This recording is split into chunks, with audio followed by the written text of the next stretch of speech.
Hello, sewing people of the internet. This is going to be a follow-up to the follow-up on my installation of a servo motor on this industrial sewing machine. I've learned a couple of things since I installed it and since I made the previous videos, and I want to share those with you. Spoiler alert, I really like this servo motor. It's working really well. I hope it lasts for a while because it's very, very nice to use. By the way, at the end of this video, I want to respond to a comment that I got that I think is worth discussing. So if you're interested in hearing me talk more, stick around to the end. So one thing that was pointed out to me by several comments on previous videos is that my idea of using washers as spacers to move this motor to where it needed to be, while it does work, it was not really what I needed to do. There are some adjustment screws here on either side that attach the motor by these fins, and if I loosen those, I can move it to where it needs to be.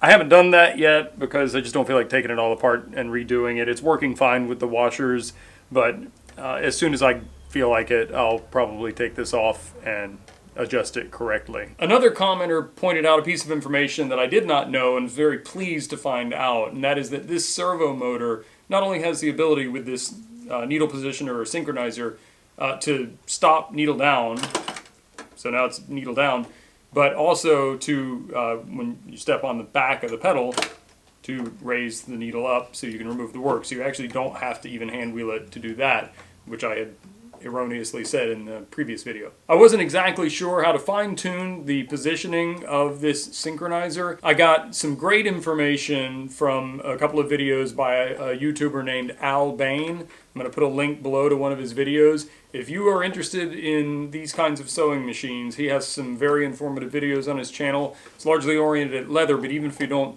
sew leather or have any interest in it, you'll probably find some useful information on his channel, so I recommend you check it out. So far I'm really happy with the performance of the motor, and now that I've got it set up properly, the needle positioner is working great. I still have questions regarding its longevity. If it lasts for a really short time, then I'll probably invest more money in a more expensive motor, maybe with a recognizable name and a warranty and stuff. But as long as it lasts, I'm very happy with how it's working. I'm actually quite impressed with it. One complaint I have about the synchronizer is, and it may not be the synchronizer's fault, but it's rubbing against the hand wheel just a little bit, and what's rubbing is plastic, so eventually will probably just wear away. To be fair, this hand wheel isn't the correct hand wheel for this machine. The adapter that's on it to mount a synchronizer isn't the one that came with this synchronizer, so it may be that if I had the right adapter on it, it wouldn't rub, or maybe there's something about this hand wheel that's incompatible. Who knows? It's not a big deal, but just something to note. Anyway, that's the update on the motor. I'm using it to do some actual work now, and it's functioning great. I'm really happy with it. And you can expect to see more in future videos. If you have any questions or comments, you can post them in the comments section below. And if you're not a subscriber, I'd love for you to subscribe to my channel. So this is where I say thanks for watching, and that's the end of the video. But I do want to talk about this comment that I got, so if you want to hear that, stick around. So a couple of times over my YouTube career, I've seen a comment pop up that I wanted to reply to, and then the comment disappears before I get a chance to reply to it. And I don't know if that's because the commenter changed their mind about it and deleted it, or for some other reason. It seems to happen when it's something that ruffles my feathers and I really want to, have a conversation about it. I don't know why it happens. But this is a time when that happened. I was able to make a copy of the comment before it disappeared, but since the comment disappeared and it may have been deleted by the commenter, I'm not going to mention their name. If you know this is your comment and you want to discuss it, feel free to comment again and tell me if I'm wrong. So the comment is, remove a top quality American-made Singer motor and replace it with this Chinese garbage. Smart move, LOL. This will be regretted one day. Now it's hard to tell from a text comment what the intended tone is. I've gotten in trouble with that a couple of times. So I don't know if this was intended to be good-natured fun or serious criticism. But either way, I want to respond to the points made in this comment. Point number one, and the confusion is partly my fault. In the video where I installed this servo motor, I included an image of the servo motor next to a large Singer clutch motor just to show the size comparison. That motor is not the motor that I replaced with the servo motor. The motor I replaced was another clutch motor that, by coincidence, was made in Taiwan, not made in the USA. The commenter is correct. That Singer motor is made in the USA.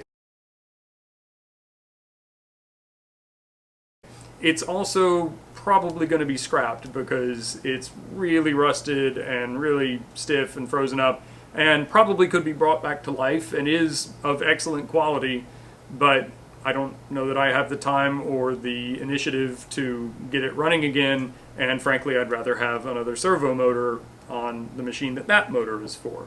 So just for the record, I replaced a Taiwanese part with a Chinese part.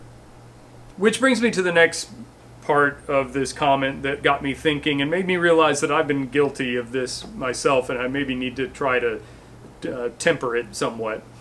We in the United States, and maybe in other countries, and I know I have subscribers in Australia and the UK and other places, I'd love to hear your thoughts on whether this attitude is pervasive in other countries or if it's just a US thing. But in the US, we tend to equate made in China with worthless garbage, cheaply made products that are terrible. And we often will post comments on YouTube and various social networks on very, very expensive smartphones and computers that are made in China. Pretty much everything these days either is made or can be found made in China. And a lot of it's very, very good. And a lot of it is cheap junk. The motor I installed on my machine is very inexpensive compared to a reputable name brand, high quality servo motor, although that would also probably be made in China.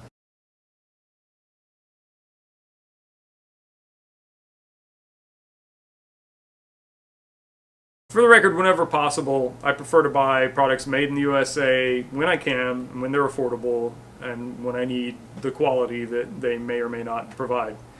But I guess my point of this whole rant is maybe we shouldn't just assume that because something is made in China that it is inferior or of poor quality. If it is of poor quality, then it's of poor quality. That may not have anything to do with where it came from.